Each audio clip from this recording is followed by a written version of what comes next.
Voilà ce qui nous attend aujourd'hui. On va aller jusqu'à El Real de la Jara.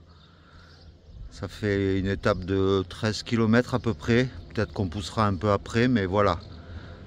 Beaucoup de dénivelé encore aujourd'hui. Mais on y croit. Voilà, nous laissons derrière nous Almaden de la Plata.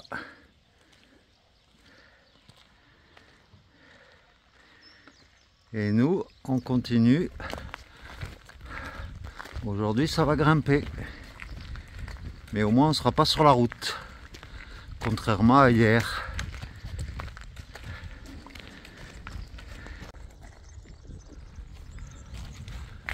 Voilà, joli petit paysage aujourd'hui. À travers les petites montagnes.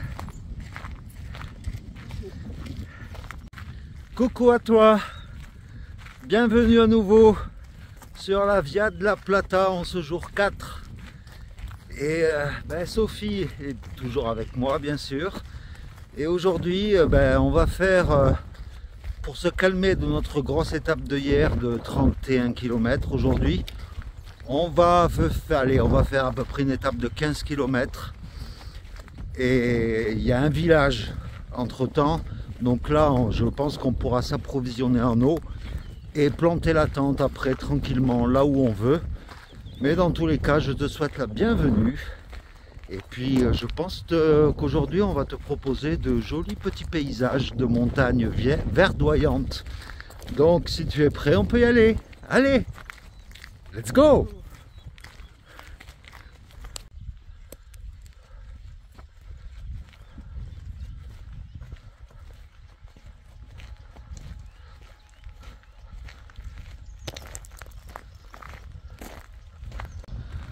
Voilà, toute une rangée de vieux cactus. De loin on dirait des arbres morts, mais non.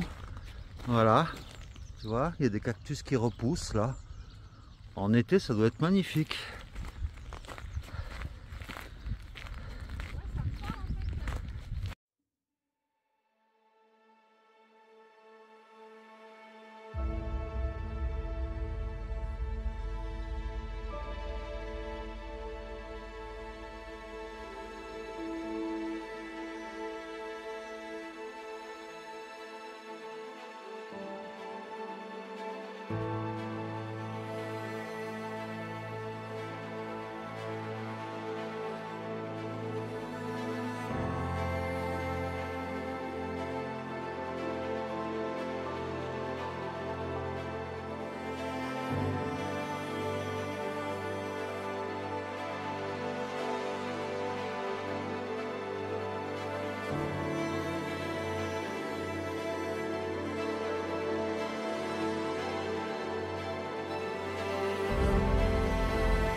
Voilà, vu que je ne l'ai pas fait hier, eh bien aujourd'hui je te présente la carte et le dénivelé du jour, en sachant qu'on va s'arrêter à peu près à la frontière entre l'Andalousie et l'Extremadura.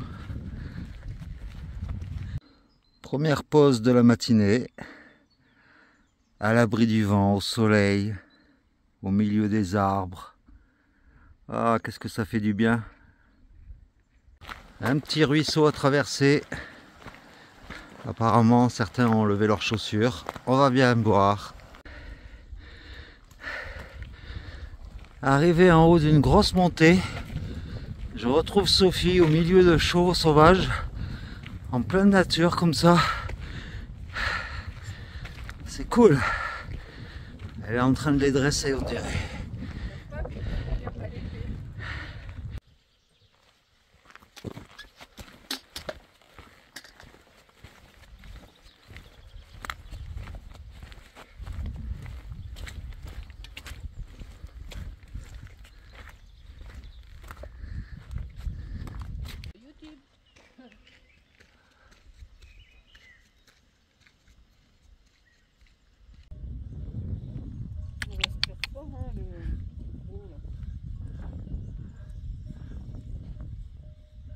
Plein de petits bébés agneaux.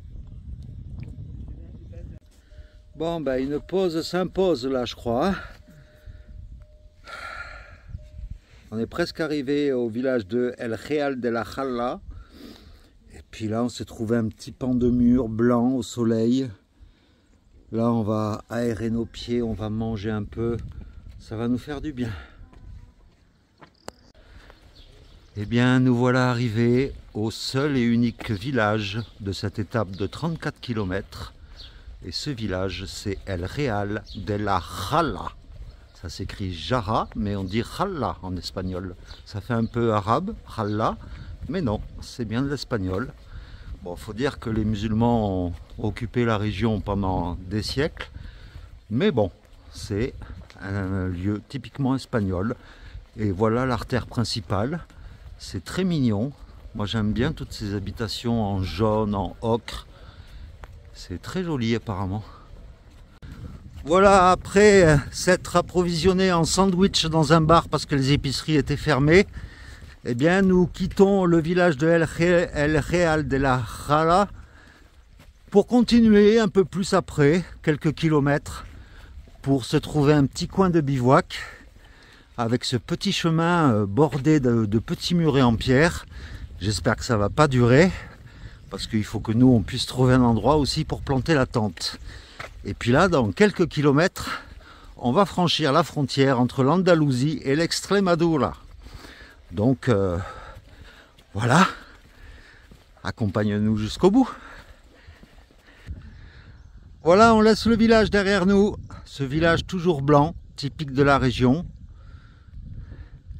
avec un beau petit panorama sur les montagnes environnantes. Et puis là, ben, on continue notre petite grimpette, en sachant que demain on se rapprochera de Monesterio, qui sera à pratiquement 900 mètres d'altitude, en sachant que là on est à peu près à 500 mètres.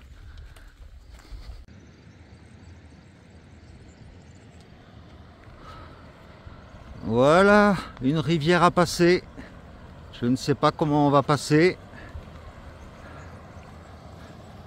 Ça a l'air marécageux quand même par là. Bon, ben moi je suis passé sur la pointe des pieds avec mes chaussures qui sont quand même étanches, donc ça a été. Mais là Sophie a décidé d'enlever ses chaussures pour passer. Ben il n'y avait pas d'autre solution. Le petit ruisseau qui a débordé sur cette petite passerelle. Et juste à la frontière entre l'Andalousie et l'Extremadura, voici le château de Las Torres, qui est juste là. Un très beau château qui a encore pratiquement ses 4 tours.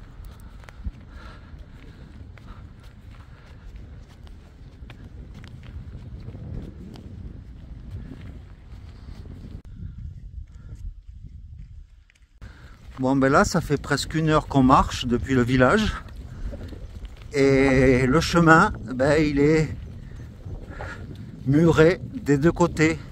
Là, il y a un mur à gauche et une barrière sur la droite. Donc pour l'instant, aucun endroit pour poser la tente. On espère trouver quand même un endroit avant que la nuit tombe.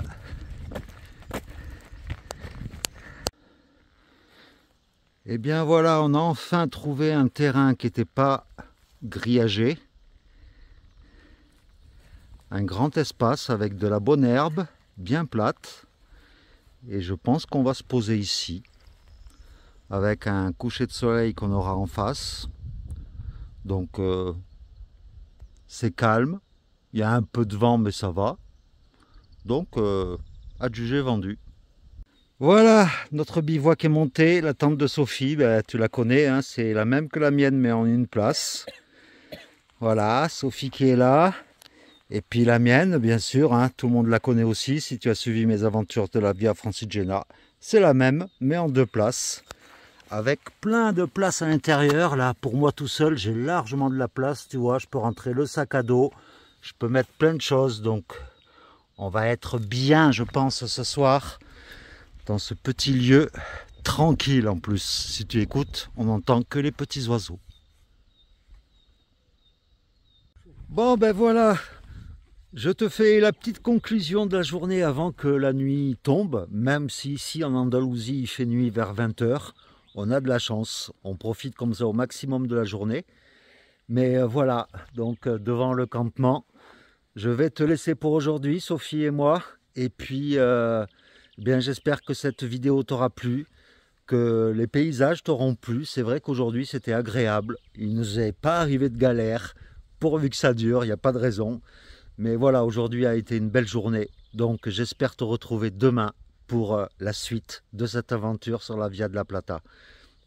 Gros bisous à toutes et à tous, et puis à demain. Ciao.